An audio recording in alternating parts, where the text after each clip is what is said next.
7 தீக்குச்சிகளை பயன்படுத்தி இந்த 8 உருவாக்கப்பட்டுள்ளது. இதைப்போல இந்த 8ஐயும் 7 தீக்குச்சிகளை பயன்படுத்தி உருவாக்கப்பட்டுள்ளது. நீங்கள் இதிலிருந்து 2 குச்சிகளை மாற்றியமைத்து இதன் மதிப்பை 0வாக மாற்ற வேண்டும். தீக்குச்சிகளை மாற்றியமைக்க வேண்டுமே தவிர அதனை எடுத்துவிட்டு 0வாக்க கூடாது. இந்த 2 குச்சிகளையும் மாற்றியமைத்து இப்படி வைக்கிறேன். இப்பொழுது 9 கூட்டல் 9 சமம் 18 என வருகிறது. இப்படி மாற்றியமைத்தால் 6 கூட்டல் 6 சமம் 12 என வருகிறது. இப்படியே 2 குச்சிகளை மாற்றியமைத்து முயற்சி செய்து பாருங்க. எப்படி 0 வரும் என தெரிஞ்சுக்க ஆசையா இருக்கா?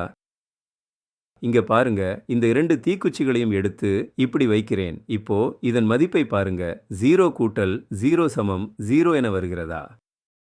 8ஆயிருந்த உருவம் எழிலாய் குழைந்து 2 தீக்குச்சிகள் இடம் மாறியதால் 0ல் முடிந்தது.